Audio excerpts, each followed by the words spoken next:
Então tá, hoje eu vou falar novamente, né, já é a segunda aula pela MMO, sobre a fotobiomodulação direcionada à prática do aleitamento materno, da amamentação.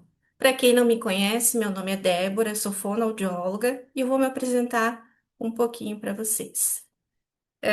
Hoje eu atuo exclusivamente com bebês, tá? Mas já atuei em diversas áreas da fonoaudiologia, desde da neonatal até o idoso, tá?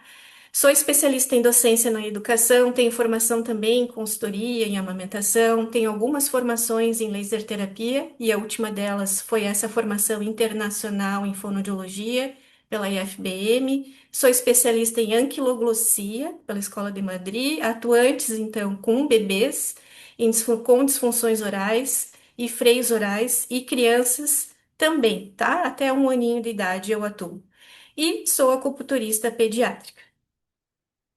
Então, nessa aula aqui, eu vou falar uma breve contextualização dos conceitos, dos efeitos físicos, né, do laser. Não vou me deter muito, porque eu acredito que a maioria que está aqui acompanhando a aula já tem alguma familiaridade com o aparelho, tá? Mas é sempre importante relembrar alguns tópicos para a gente começar a montar um raciocínio clínico em cima de protocolos, tá? Mas eu quero deixar bem claro também que o objetivo dessa aula não é capacitar os profissionais para o atendimento com laser terapia, na amamentação, tá? Mas o meu objetivo aqui é falar sobre a aplicabilidade do laser dentro desse contexto clínico, para que vocês, profissionais que já trabalham com laser ou que desejam se aperfeiçoar, fazer um curso específico na área futuramente, então, aqui eu vou conseguir, não vou conseguir, dentro desse tempo de aula, falar sobre cada aplicabilidade dentro de cada patologia, tá?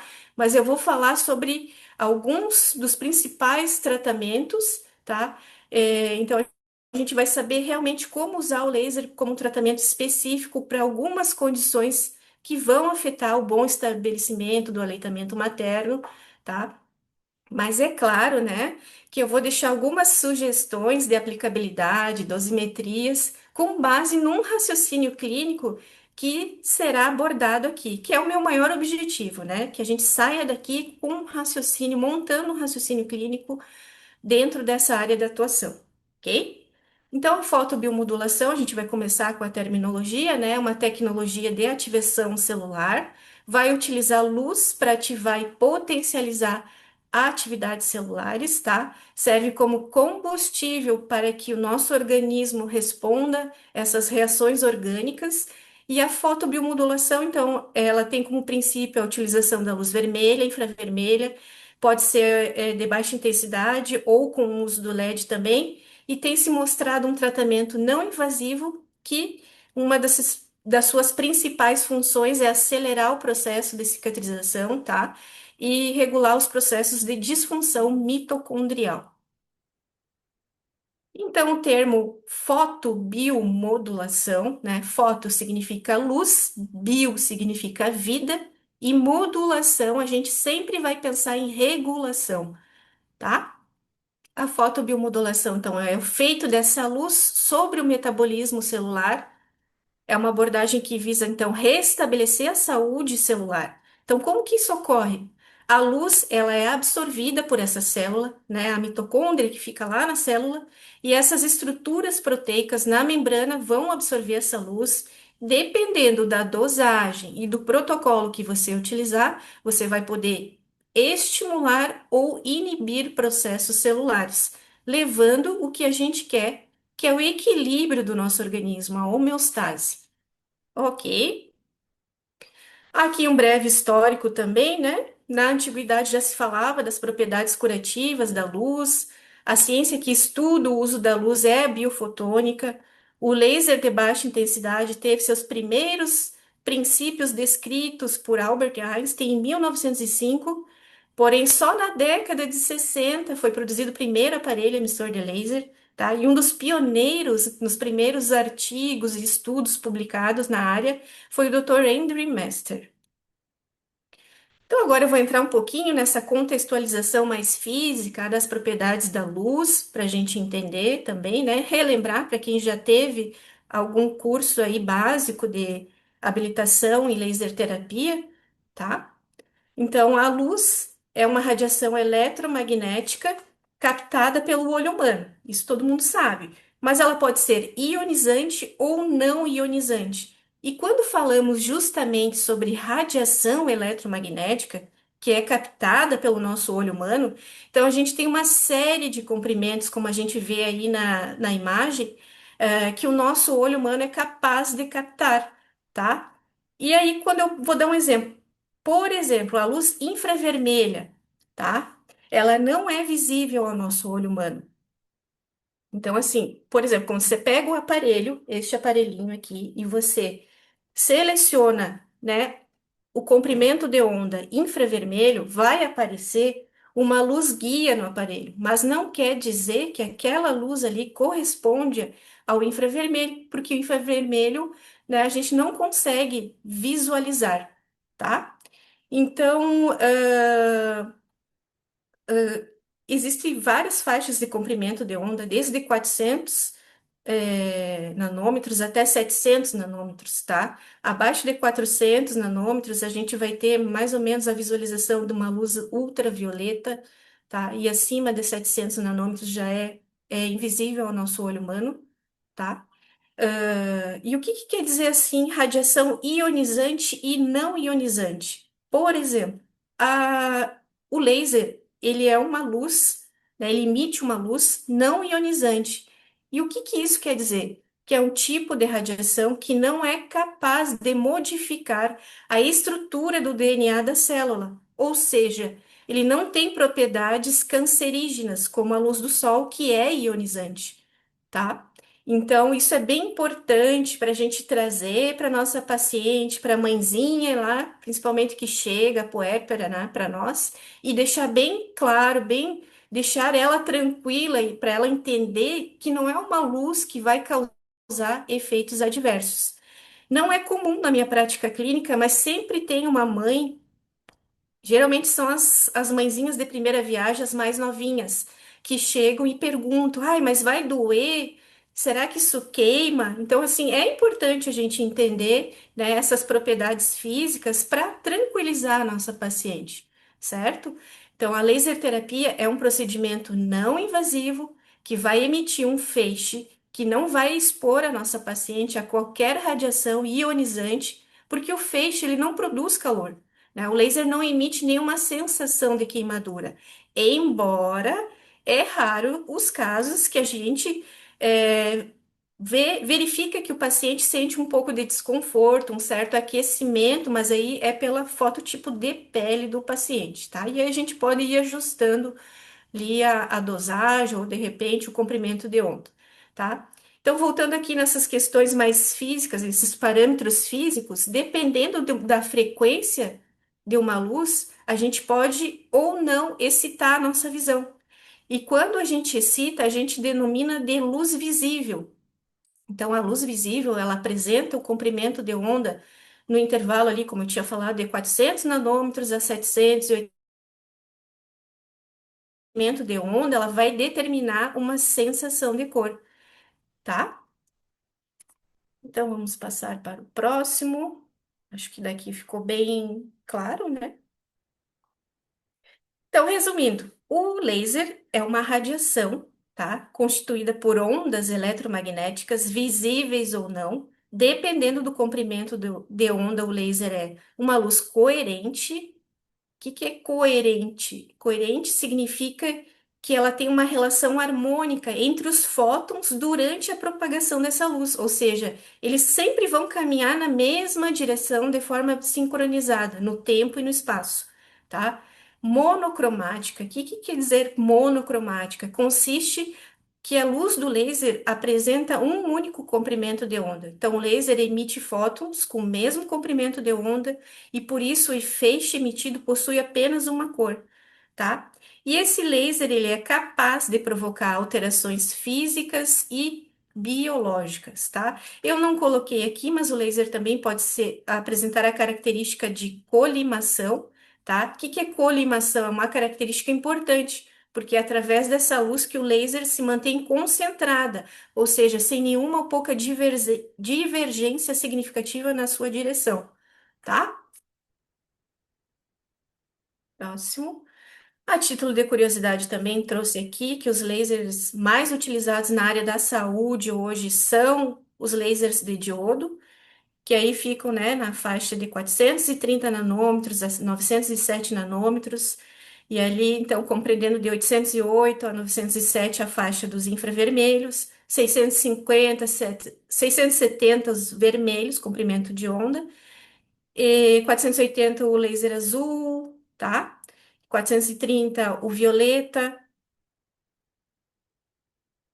E quais são as possibilidades clínicas, né, para o uso do laser dentro da amamentação? Então, existem várias possibilidades. Dentro da clínica de obstetrícia, do centro obstétrico, dentro de clínica pediátrica, dentro de unidades de cuidados intermediários, UTI neonatal, pronto atendimento infantil, ambulatório de saúde bucal materno-infantil, tá? Nos atendimentos domiciliares, home care. Então, existe uma possibilidade muito grande. Hoje, o laser é um aparelho versátil, né, que a gente consegue um aparelho pequeno que a gente consegue carregar para qualquer lugar, tá? E tem uma abrangência muito grande aí de aplicabilidade também. E quais seriam os benefícios do laser na área da amamentação? Claro que são vários benefícios, mas eu elenquei aqui alguns principais, né? Se a gente for lembrar. Ele vai auxiliar na resolução de problemas mais comuns, como, por exemplo, as fissuras, os eritemas, erosão, né, as lesões mamilares, tá? Que são problemas enfrentados por mães que amamentam. Mas um dos principais, assim, motivos de causa de desmame precoce e que o laser chega aí para nos ajudar é o alívio da dor, tá? Tem mães assim que por causa da dor já falam assim, ah, eu não vou conseguir amamentar, tá? Então assim, o laser chega para nos ajudar e auxiliar a complementar esse aconselhamento, essa terapia, esse tratamento, tá? Então o laser vai reduzir essa inflamação, a dor dos mamilos, promovendo o conforto e o bem-estar dessa mãezinha, certo? E também vai prevenir, ele vai ajudar a prevenir complicações, tá? Relacionadas à amamentação. Aqui outros benefícios que eu trouxe, aí mais relacionada à laser terapia sistêmica também, tá? Mas estudos dizem que o laser vermelho, ele melhora rapidamente, né? A fotobiomodulação recupera, regenera a textura da pele no pós-parto, ajuda na depressão pós-parto, melhora o humor. A gente sabe, né, que os hormônios na fase puerperal aí estão todos desregulados, desorganizados.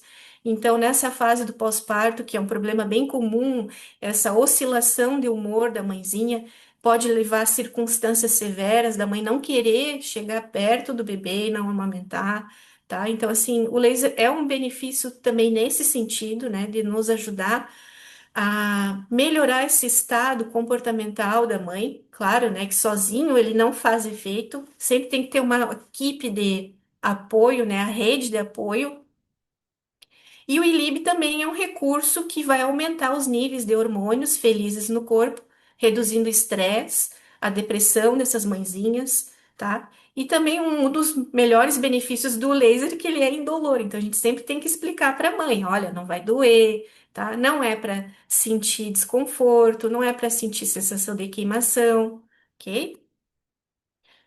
E quais são as indicações do laser na amamentação? Então, das principais, quando a gente pensa é na cicatrização, né? No reparo tecidual, mas existem outras indicações, como o PDT, que é a terapia fotodinâmica, que eu vou falar logo adiante, tá? O ILIB também, que ajuda na drenagem linfática, na melhora da qualidade do sono, do cansaço dessa mãezinha, tá? Ajuda também na questão da analgesia. E a aplicação do laser é sempre importante ter em mente, né, que precisa obedecer uma janela terapêutica, devendo ser respeitado o intervalo, então, de 24 a 48 horas, tá? Durante as aplicações. Mas eu trouxe aqui também, isso é bem importante falar aqui, deixa eu só arrumar aqui a minha foto, tá em cima do meu slide aqui, eu vou colocar bem no cantinho. Deu. Que cada um vai atuar, né, com base na sua formação, com base no seu conhecimento técnico-científico. Então, o laser ele vem para auxiliar os profissionais da saúde nas suas práticas diárias, como um complemento do nosso trabalho, né? Mas a gente precisa sempre estar respaldado, respeitando, né, o seu limite de atuação. Então, cada profissional ele vai ter uma certificação para aplicação de aplicação e de abrangência. Por exemplo, eu sou fonoaudióloga, então eu trabalho muito, além de fonoaudióloga, eu sou consultora de amamentação. Então eu consigo aplicar o tratamento do laser, né, nas mamas, mas a minha área de atuação está mais restrita à cabeça e pescoço, né? Já o enfermeiro, o fisioterapeuta, ele já tem uma abrangência maior desse corpo aí. Então, ele consegue tratar feridas, úlceras de pressão, tá? Assadura de bebê, cicatrização do pós-cesárea, por exemplo, tá? E a odontologia também, né? Tem seu limite ali de atuação, em partes moles de abrangência do trabalho dela, de cabeça e também de pescoço. E o ILIB, que é uma área mais sistêmica, né? É um laser, a laser terapia todo mundo já consegue aplicar. Eu trouxe para vocês aqui para a gente refletir um pouquinho se existe diferença de laser terapia e outras formas de terapia de luz, né? Por que que eu trago isso aqui? Porque tem muitos profissionais de saúde que estão dizendo por aí que o laser tem a mesma função do que a luz do sol. Será que existe isso? Será que é verdade isso ou é mito, né? Tem algumas pessoas dizem, e eu já ouvi isso pelo próprio paciente que chegou para mim e disse assim: "Não, ela pediu para eu colocar no sol porque vai ajudar a cicatrizar", né? Que a diferença do laser é que o laser cicatriza mais rápido. Será que é mesmo? Então, eu vou trazer aqui uma comparação entre a luz ionizante, que é a luz solar, e a luz não ionizante do laser, tá? Nem toda luz é um laser. Nem toda luz é um laser. Todo laser é uma luz, né? Concordam comigo? Todo laser é uma luz. Mas nem toda luz é um laser. O laser é indolor. A luz solar atua nos radicais livres, causando danos ao tecido. Lembra que eu falei que ela modifica a estrutura do DNA da célula, podendo levar ao câncer, né? O laser não, tá? O laser modula a inflamação, reduz edemas, infecções, reduz a dor. É uma radiação não ionizante, não queima. Já a luz solar provoca envelhecimento da pele, é uma radiação ionizante e pode levar a queimadura, tá? Pode queimar. Então, existe diferença. É mito, tá? Não dá para comparar a luz do laser com a luz solar. Aí eu trouxe também algumas curiosidades aqui sobre laser e amamentação. Será que é compatível utilizar o laser durante a amamentação? Tá? Então tem um site chamado elactância.org e é nesse site que eles nos orientam todas as indicações e contraindicações de tratamentos e medicamentos também, se você tem dúvida, se a lactante pode usar ou não um certo medicamento, então tem todas essas informações você consegue encontrar nesse site, tá? Então a aplicação do laser para tratar feridas pós-cesárea não tem efeito sobre os níveis de prolactina, do hormônio que produz o leite, e o sucesso da amamentação. O laser ele tem sido usado para o tratamento da dor nos mamilos e outras complicações, como por exemplo a mastite, sem efeitos adversos tanto para o bebê quanto para a mãezinha, tá? E é claro que, além daqueles benefícios, o laser tem vários efeitos, né? Que é difícil até de elencar, assim, nessa área de atuação da amamentação, né? Mas eu trouxe algumas delas aqui. São efeitos diretos, que a gente sabe que é analgesia, que sabe que vai favorecer a regeneração, a cicatrização dos tecidos, tá? A modulação da inflamação, mas o laser vai muito além. Ele causa efeitos indiretos, ele proporciona efeitos terapêuticos também, tá? Então ele ajuda na modulação da inflamação, ele aumenta a drenagem linfática daquela mama, ele tem um efeito antiedematoso, consegue fazer a drenagem do edema, principalmente na fase da pojadura ali, que a mãezinha fica com as mamas mais inchadas, né, doloridas. Ele melhora a circulação local, proporciona vasodilatação capilar, tá? E analgesia nos casos de dor, certo? Então são vários efeitos, diretos, indiretos e terapêuticos.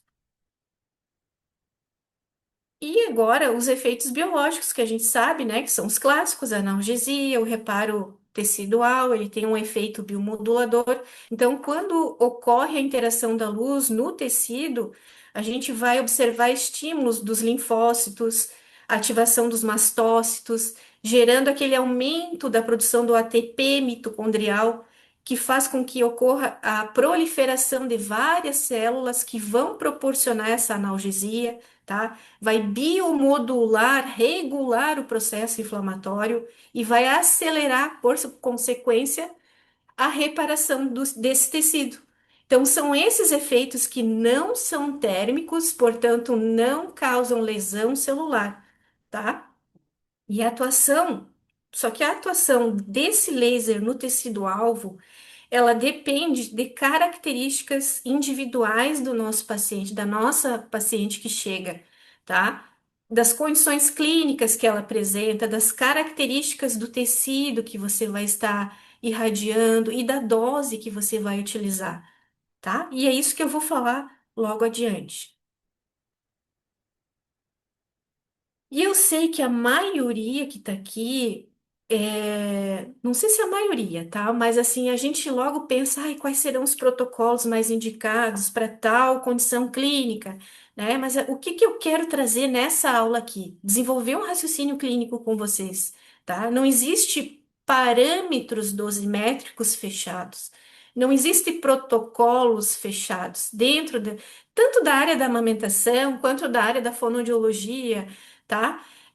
Até da odontologia, da fisioterapia, hoje a gente vê com estudos de meta-análise, de revisão sistemática, que existe muito raciocínio em base das variáveis clínicas dos nossos pacientes, né? Da doença base que ele chega para nós. Então a gente precisa estabelecer esse raciocínio clínico.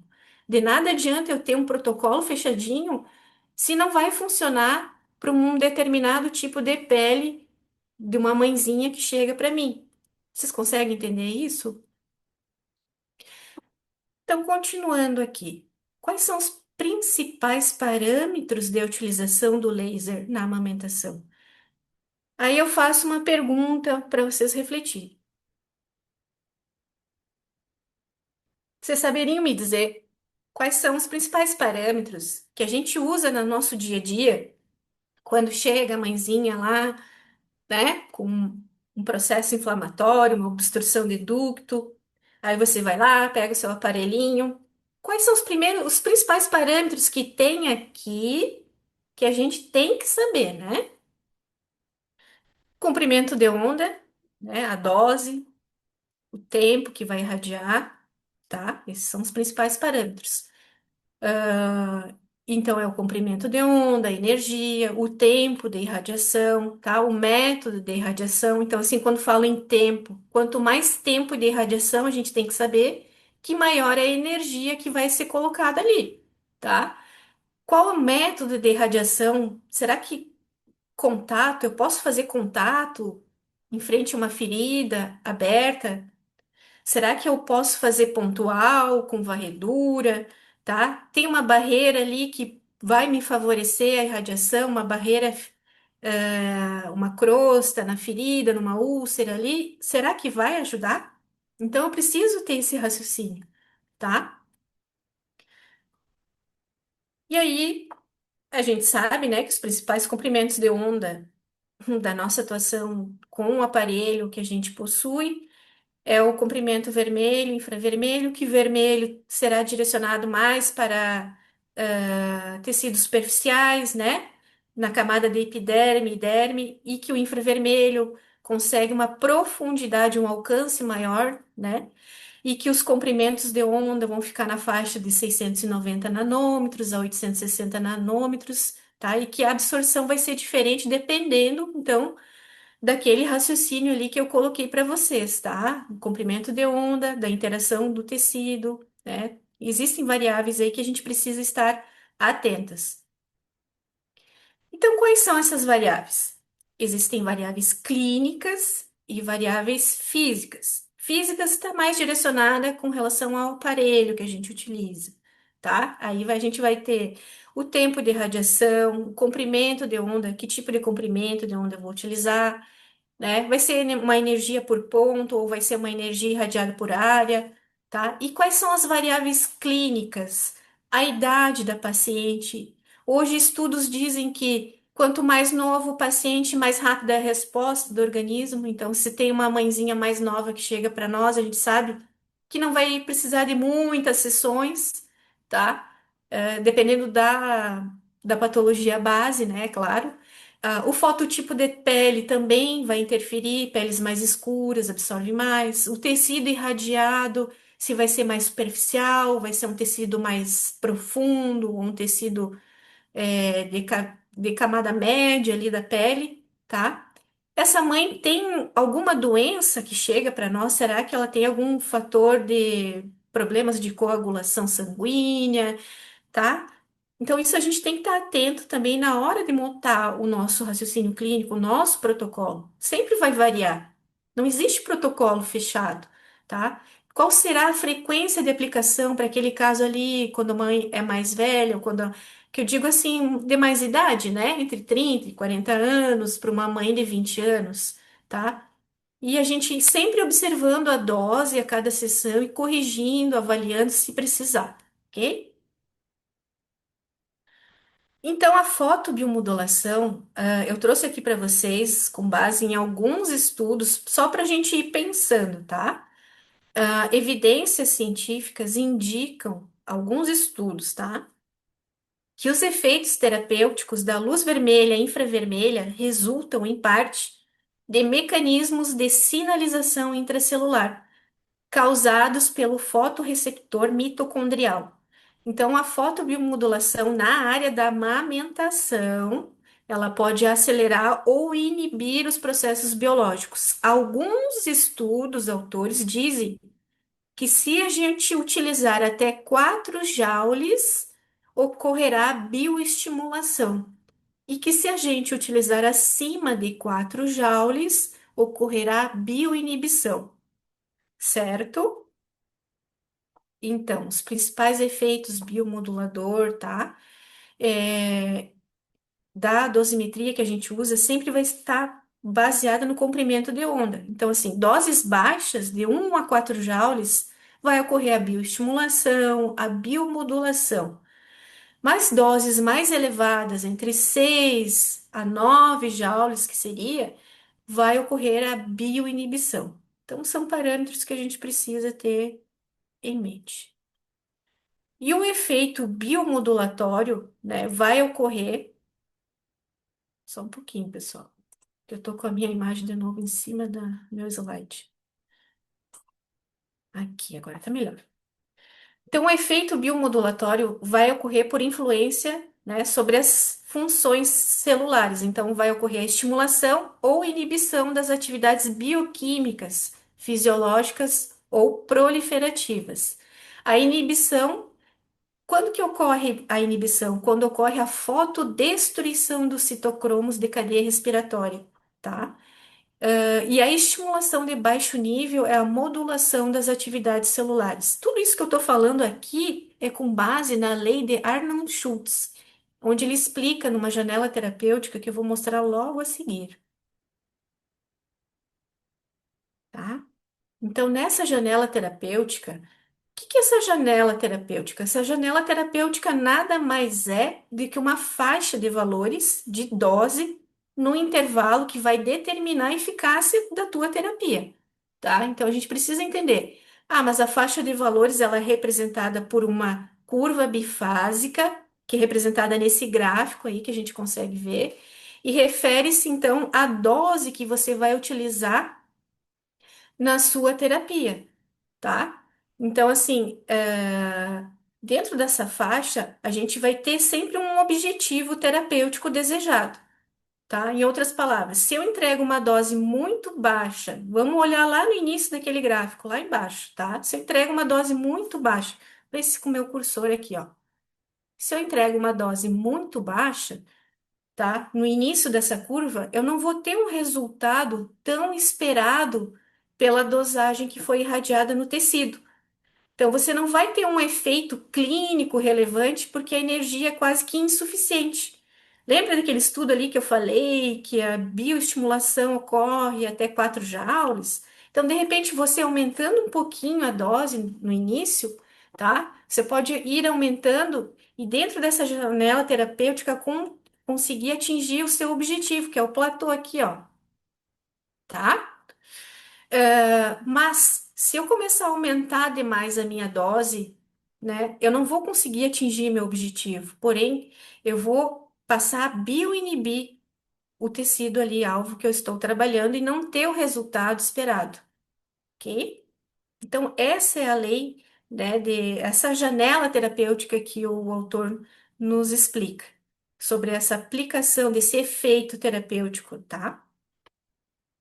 Aqui eu achei importante trazer, eu até nem tinha colocado esse slide na primeira aula que eu dei, né, sobre amamentação e laser terapia, mas eu acho bem importante a gente falar sobre as fases de cicatrização, né, de lesão, do tecido, porque a gente tem que ter esse entendimento, tá? Quando a gente fala de reparo de tecido, a gente sempre vai pensar num processo de inflamação da pele. E assim, independente de você ou não usar o aparelho do laser, isso vai ocorrer, tá? Na pele. Então, assim, vai acontecer um processo de edema nessa pele, de vermelhidão na pele, de aumento do fluxo sanguíneo. Então, essa fase inflamatória é necessária para a recuperação do tecido. Só que o laser ele chega para entra aí para acelerar o processo de reparação, tá? Por meio de algumas propriedades de base, ele vai então aumentar o fluxo sanguíneo da região ali que a gente vai irradiar, vai proporcionar essa vasodilatação para aquela área e com isso eu vou favorecer a ação de células de defesa, como os macrófagos, linfócitos, que vão limpar aquela área ali da lesão e também por meio do maior fluxo sanguíneo, a gente vai ter uma proliferação celular que vai atuar nesse processo de regeneração, como as fibras de colágeno, com a regeneração das fibras de fibroblastos, tá? Então, acho bem importante a gente entender um pouquinho sobre a ação do laser nessa reparação do tecido. Sempre lembrando, né, então, desses princípios, que as doses são crescentes e que vamos dizer, nessa rampa aí, né? Doses mais baixas vão proporcionar a regeneração do tecido e sempre vai estar associado a tecidos mais superficiais, que a modulação da inflamação, né, vai ocorrer em tecidos de cavidade mais intermediária da pele, tá? E que a analgesia vai ocorrer em tecidos mais profundos. E aí a gente vai fazendo aquela analogia, né, do comprimento de onda que vai ser aplicado, certo? Deixa eu passar aqui para vocês. Mas qual seria a profundidade do nosso tecido-alvo? Né? Quando a gente fala em aleitamento materno, o nosso tecido parece ser tão superficial, né?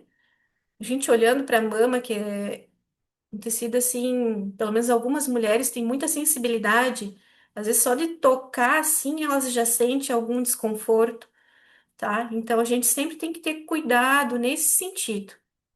E para isso, eu trouxe um direcionador clínico com base em alguns estudos, tá?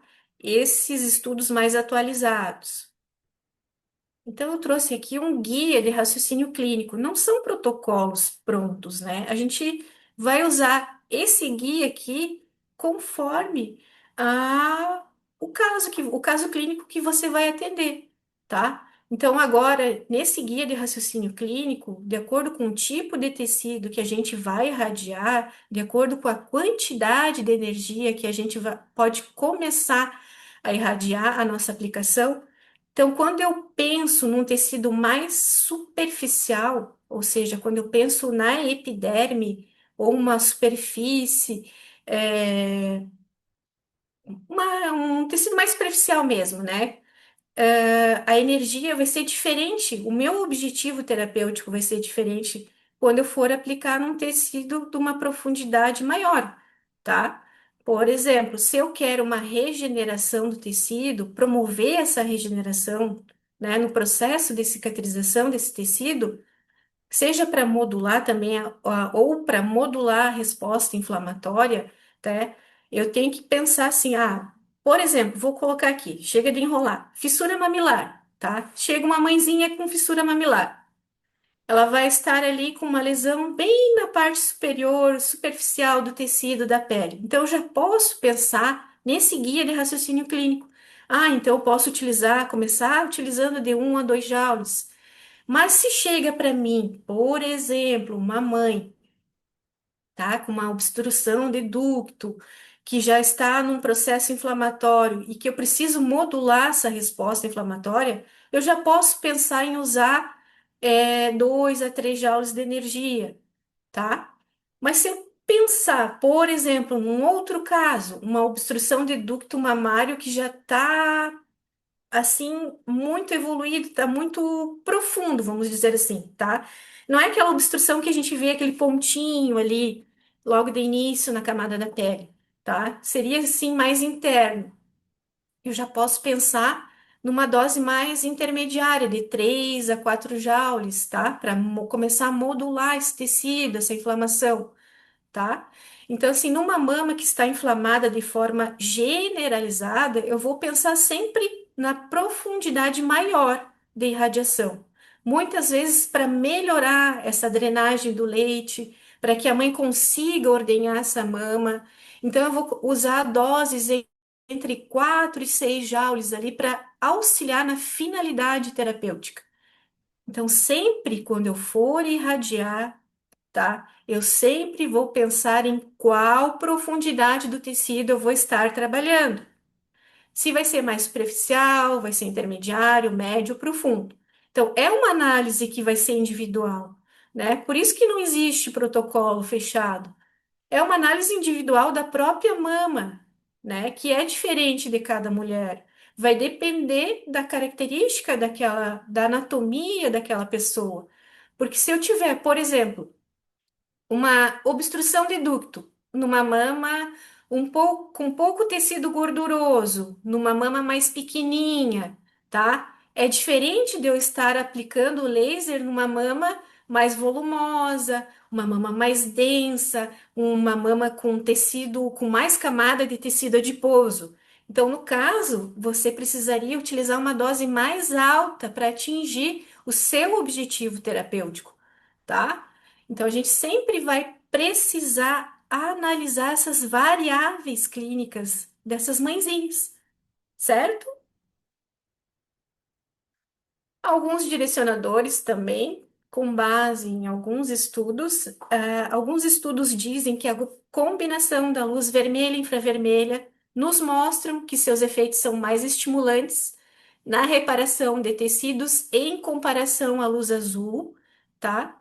Que para o alívio da dor, o melhor comprimento de onda é o infravermelho, que para acelerar a cicatrização, a regeneração, o vermelho é o mais indicado. Para tecidos epiteliais, ainda é referido em estudos como o melhor comprimento de onda para esta finalidade, tá? Lembrando que a aplicação dos pontos tem que ficar equidistantes de 1 a 2 centímetros e que as sessões poderão ser de 2 a 3 sessões semanais, tá? E algumas sugestões. Qual seria a dose ideal quando a gente fala em aleitamento materno? Estudos nos mostram que lesões agudas, doses de 3 a 6 joules são mais eficazes, enquanto que doses acima de de 10 joules podem ter efeitos deletérios. Então, não existe, né? Repetindo, não existe protocolos fechados. E as sugestões de dose, quando a gente fala em dor, né? Qual seria a quantidade ideal? Qual seria a melhor maneira de aplicar? Então, aqui nessa ilustração, tá? Você nunca vai aplicar o infravermelho diretamente no mamilo com uma dose alta, tá? Quando você quer trabalhar com dor. É a sugestão que a maioria dos estudos nos mostram que você tem que dividir essa mama em 4 quadrantes, tá? E aplicar o infravermelho nesses quadrantes, 6 joules por ponto, tá? Em cada quadrante da areola. E aí você vai reavaliar aquela escala de dor, o EVA, tá? E repetir se necessário. Você vai perguntar, melhorou a dor? Se não melhorou, você pode repetir novamente o processo, tá? E finalizar a aplicação quando alcançar a analgesia, tá? Então, especificamente para dor, a gente tem esse direcionador. Aqui os cuidados de biossegurança que todo mundo tem que ter, né? Os cuidados tanto do paciente com o paciente como do terapeuta, né? Os tecidos mais afetados a gente sabe que são pele e olhos. Então, para evitar tais danos, algumas precauções devem ser tomadas. Nunca olhar diretamente para o laser, não apontar o laser para superfícies espelhadas, para que não ocorra reflexão, né, dessa luz. Os óculos de proteção devem ser sempre lavados com água corrente, detergente neutro, tá? São os cuidados que a gente precisa ter e eu preciso falar também. Opa, vou voltar aqui. E quais os cuidados básicos do laser quanto à lactante? Então, a lactante deve ser orientada, não usar cremes, sabonetes ou qualquer outro tipo de pomada no mamilo, porque vai se criar uma barreira e o laser não consegue ser absorvido pelo tecido, tá? Então, a gente sempre tem que orientar elas a não usarem, né, qualquer tipo de produto ali. Orientar também para que usem sutiãs com alças largas e firmes para sustentação das mamas. A higienização deve ser realizada com água e sabão neutro para eliminar a oleosidade. Sempre que você for aplicar o laser, imprescindível que você limpe, higienize essa mama, tá? Se não for com água e sabão neutro, pode ser com um soro fisiológico, tá? Mas tem que higienizar antes de fazer a aplicação, tá? E eliminar qualquer oleosidade, qualquer barreira superficial ali que poderia gerar um aumento da reflexão e, consequentemente, da perda de energia, tá? Até as últimas atualizações em lesões mamilares com um trabalho associado ao laser, né? A gente pede, eu como fonoaudióloga não consigo fazer, mas eu sei que o pessoal que é da enfermagem, né, as consultoras, elas costumam, quando tem uma ferida e que já está ali naquele processo mais de crosta, né, que forma aquela em cima da lesão, é recomendado limpar essa crosta, retirar a crosta e irradiar o laser, tá? Porque aquilo ali é uma barreira. E aí se perde ali o seu objetivo terapêutico na hora de irradiar. Então, é importante fazer essa remoção dessa barreira. Os cuidados com o manuseio do aparelho também, então, precisa ficar, né, numa posição confortável, sentada. A ponteira precisa ter uma proteção com plástico filme, porque a gente vai estar trabalhando, né, às vezes com contato direto na pele. O profissional de saúde também, né, e o paciente devem usar óculos, aguardar as 24 horas antes das próximas aplicações, tá? E a gente sempre vai interromper a aplicação em caso de dor ou sensação de queimação. É raro, mas pode acontecer. E quais são as contraindicações da laser terapia aplicada no pós-parto? Então, é aquilo que eu falei, sempre fazer uma anamnese, né, bem completa, uma conversa, uma acolhida com essa mãe, observar, né, essa díade da mãe, do bebê e também do contexto, né, onde eles estão inseridos ali. Verificar se tem alterações em fatores de saúde, como fatores de coagulação, se está grávida, se apresenta tumores, já apresentou câncer, glaucoma, tá? Enfim, fotossensibilidade. Então, são cuidados básicos, né? E essas contraindicações a gente também precisa entender, tá? E quais são os fatores de risco? Então, assim, para o trauma mamilar. Então, eu não vou falar assim especificamente sobre cada tipo de lesão, até porque eu não tenho tempo hábil aqui nessa aula, mas eu vou trazer para vocês os principais que a gente se depara na prática do dia a dia, tá? Então, trauma mamilar, o que que é? Nada mais é que uma alteração da região da areola e mamilo com uma presença de lesão, geralmente no início do aleitamento, né, que a mãe e o bebê ainda estão se ajustando ali, e é normal sentirem um discreto desconforto no início das mamadas. Então, eu sempre pergunto: ah, mas essa dor, ela se estende até o final da mamada? É uma dor que dá os primeiros 30 segundos, tá? Os primeiros segundos e depois passa, então isso é bem importante a gente entender. É, se os mamilos ficam muito dolorosos ou machucados assim no início, é um pouco normal, mas não é normal persistir a lesão, tá? Se você está tratando com laser e persistir a lesão, reveja o seu raciocínio clínico aí, né? Alguma coisa não está dando certo, tá? Então até fica feio vender, né, um serviço assim e não entender qual o fator de risco que está causando aquele trauma ali, tá? Então, mas os principais fatores de risco são traumas mecânicos, respostas fisiológicas e infecções. Então, aqui um resuminho, tá? Que são as fissuras que a gente se depara mais, né? O eritema é aquele início de atrito ali que gera na mama nos primeiros dias que o bebê começa a sugar, então a pele fica mais vermelhinha. A erosão, quando já tem, né, a remoção da camada de barreira ali cutânea, então fica a ferida mais exposta. A vesícula é aquela bolha que parece uma bolha que se forma no mamilo, tá? E a crosta já é o processo ali de que tem a casquinha, tá? No mamilo. Então, os tipos de lesões com interrupção de barreira cutânea e sem interrupção de barreira cutânea, tá? Então, sem interrupção é o eritema, a equimose, a vesícula, tá? Que é aquela bolha ali que eu falei. E as lesões com interrupção de barreira cutânea são as fissuras, a crosta, né? A fase de erosão e escoriação. Então, a gente tem que entender, né?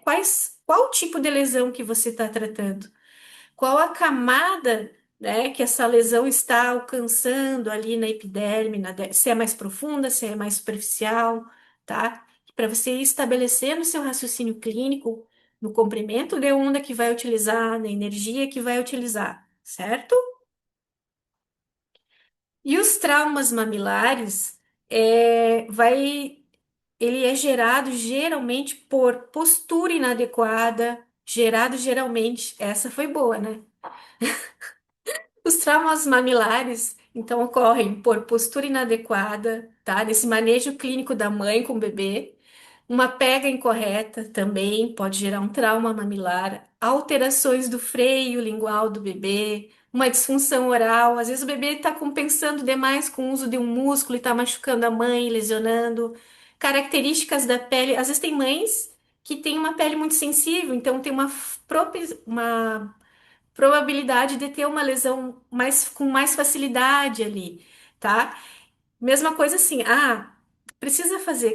Antes de se pensar em fazer a laser terapia, a gente precisa corrigir, fazer o manejo clínico da prevenção de fissuras, o manejo clínico para auxiliar a cicatrização. Por exemplo, vou trazer aqui a minha mama, tá? Vamos supor que o bebê está mamando na posição, na posição tradicional, a boquinha tá aqui, né? Ela vem de lado, né? E o lábio inferior sempre vai pegar naquele quadrante ali inferior, ó, tá? E começa a lesionar essa mama. O que que eu posso fazer para auxiliar quando essa mama já está lesionada? Só aplicar o laser vai ajudar? Não, eu preciso fazer esse manejo, né? Então, o que que eu costumo, Débora, sugerir para as mães, né? Vamos mudar a direção dessa postura do bebê, vamos colocar em outra, na invertida, para ele mudar a angulação, né? Da movimentação ali da ordenha, da língua, para não gerar atrito, sempre no mesmo lugar ali onde está lesionado. Então, isso não favorece a cicatrização. Se eu colocar o bebê sempre na mesma, na mesma posição, gerando atrito naquela lesão ali, é difícil, né, a cicatrização ocorrer. Não que não vá ocorrer, dependendo da força que ele coloca ali, né, pode ser que não melhore. Então, assim, a gente tem que pensar em estratégias além do laser, né, porque o laser ele não serve para tudo e não resolve todos os problemas. A gente precisa ter conhecimento do manejo clínico na amamentação. Então, sempre que você tiver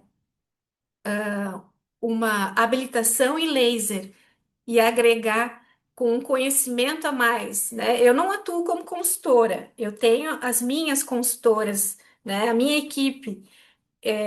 Mas eu tenho conhecimento, eu preciso ter esse conhecimento em amamentação para que na hora de aplicar o laser eu consiga fazer esse manejo. Vocês conseguem entender? Então, assim, uma coisa agrega a outra, né? E o laser é assim, ele sempre vai ser complementar ao nosso tratamento. Então, raciocínio clínico para os traumas mamilares. O que os estudos sugerem, tá? Que a luz vermelha, eu já tinha até falado antes, né? É mais indicada para regeneração de tecidos superficiais, tá? E que a dosagem mais indicada está aí entre 0,6 e 2 joules, mas eu já começo com 2 joules na minha prática.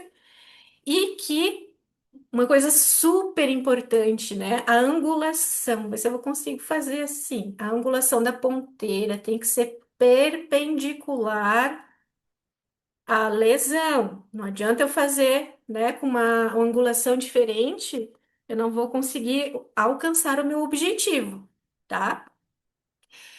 E aí diz ali, ó, perpendicular à lesão sem contato direto, até porque essa ponteira já é um pouco metalizada, né? Então, assim, imagina você encostar a ponteira numa lesão, sem condições.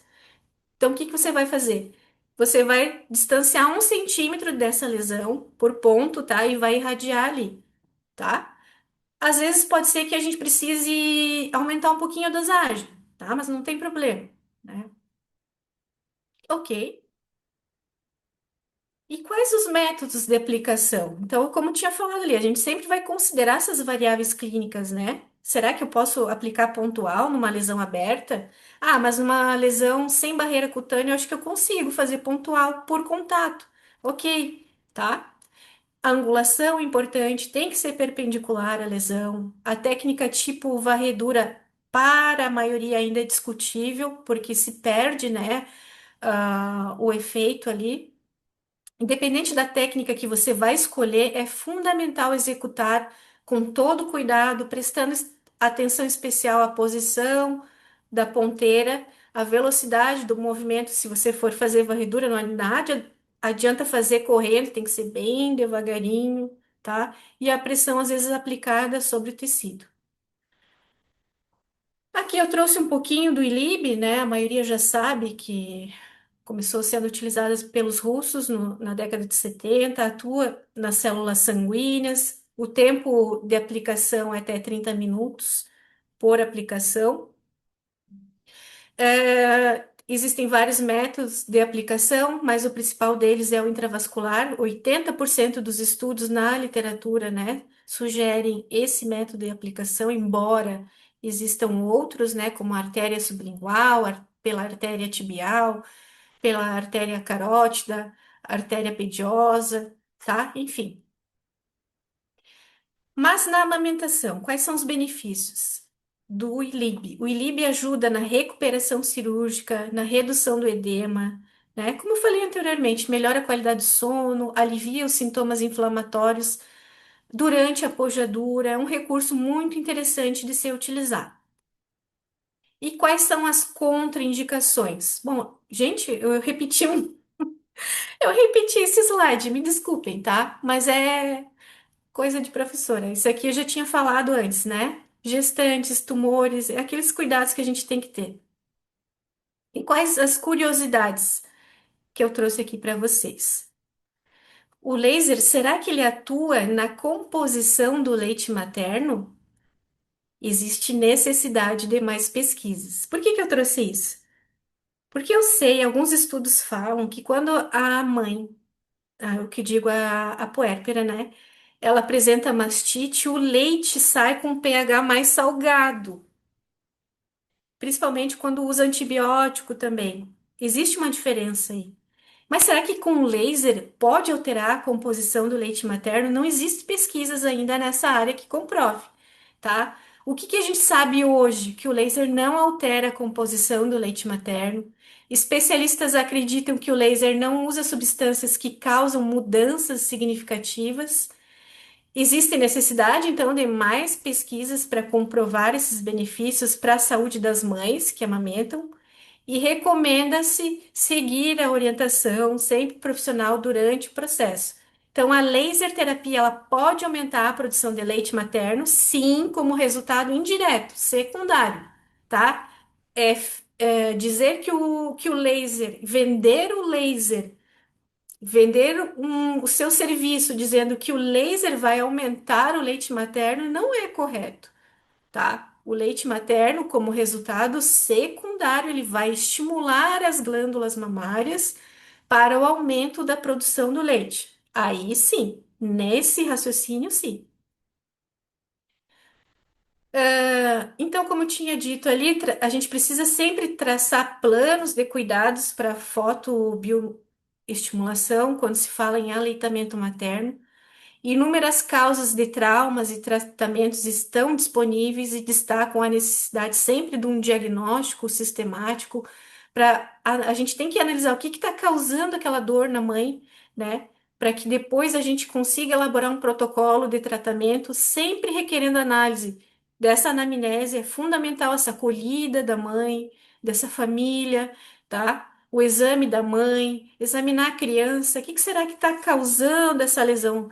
Tá? Será que é um manejo postural? Será que é uma questão anatômica do bebê? Será que às vezes até a anatômica da mãe, tá? Que não é favorável, aquele bico do mamilo que não é tão favorável assim, o bebê acaba exigindo do bebê um pouquinho mais na hora da sucção, tá? Para a gente estabelecer o nosso tratamento. Então, na anamnese, a gente precisa verificar as condições das mamas, os tipos de mamilo, se é mais protuso, se é um mamilo mais invertido, se é um mamilo plano, qual é o tipo de pele que eu estou trabalhando, qual é a coloração da região areola mamilar, se é mais escura, se é mais clara, se é mais sensível, se é mais fina, se é uma pele mais densa, tá? Onde está localizada essa lesão, né? Houve preparo, será, desses mamilos durante a gestação? Tem muitas mães despreparadas que preparam os mamilos durante a gestação, né? Então, isso pode ir gerando atrito naquele tecido ali, danificando, né, na hora, do aleitamento materno. Quais são as condições dessas mamas após o parto? Existe dor, né? Qual a escala de dor? Sempre é bom utilizar aquela escala de dor, perguntar quanto que está o nível de dor dela. Depois, após a aplicação, após os ajustes, se diminuiu ou não essa dor para a gente sempre estar corrigindo, de repente, a dose, né, o nosso raciocínio. E agora, só dando uma pincelada sobre o PDT, que é uma modalidade de tratamento fotossensibilizante, tá? Ele vai utilizar fotossensibilizante que vai ser ativado por luz específica para produzir o oxigênio citotóxico. Então, ele tem uma ação antifúngica, antimicrobiana, antiviral.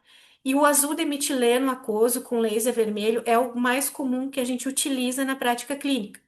Então, sempre higienizar essa mama antes de irradiar, tá? Fazer a aplicação do azul de metileno, esperar de 5 a 10 minutos para que ele haja naquele tecido ali, seja bem absorvido pelo tecido, e aí sim começar a laser terapia, tá? Fique atento. Qual é o fototipo de pele da sua paciente, né? Preste sempre bem atenção. O que está chegando para você ali na clínica, né? No seu atendimento. Existe efeito fototérmico? Será que ela é muito sensível? Será que ela vai ter uma sensação de aquecimento na hora de eu trabalhar com laser naquela pele ali, qual o comprimento de onda você está utilizando nessa aplicação? Então se questione, observe o fototipo de pele, que a gente sabe que peles mais escuras absorvem mais a luz e pode levar à sensação de queimação. E aí a gente precisa realizar esse afastamento de 1 a 2 centímetros, às vezes, para aliviar o desconforto na aplicação, mas também a gente sabe que vai ter perda de energia ali, tá? E algumas perguntas frequentes que com frequência as mães costumam fazer, né? Qual a duração e a frequência? Quantas sessões será? Vai variar, depende da condição do paciente. Lembra que eu disse das variáveis clínicas? Quanto mais nova a mãe, mais rápida a resposta do organismo, tá? Não sou eu que estou dizendo, são estudos, pesquisas. Às vezes 2 ou 3 sessões por semana já é benéfico, tá? Vai depender muito do tipo do paciente que vai chegar para você. Então, os resultados da laser terapia, eles vão estar sempre condicionados ao conhecimento da técnica e dos parâmetros de aplicação físicos, dos parâmetros clínicos, tá? Da potência da calibragem do seu aparelho, tá? Dos materiais que vocês vão utilizar para proteger a ponteira. Às vezes, quando não é utilizado o plástico filme, ele tem que ficar bem lisinho para que a irradiação ocorra. Se ficou um pouquinho mais dobradinho o plástico aqui, a gente sabe que vai ter perda de energia, então vai interferir na condução dessa energia. Além da reavaliação sempre constante do profissional de saúde para o ajuste individualizado da dosagem, é o que eu estou falando desde o início. Isso vai favorecer e beneficiar o paciente, evitando, assim, né, um tempo maior até da terapia. E é isso aí, pessoal. Muito obrigada, MMO, pelo convite, tá? Aquele direcionador e guia de raciocínio clínico, se vocês quiserem, depois eu posso estar mandando, para a gente estar sempre pensando, né, e atualizando ali os nossos protocolos. E é isso aí. Quem tiver dúvida, pode me mandar pelo meu Instagram, tá? E é isso aí.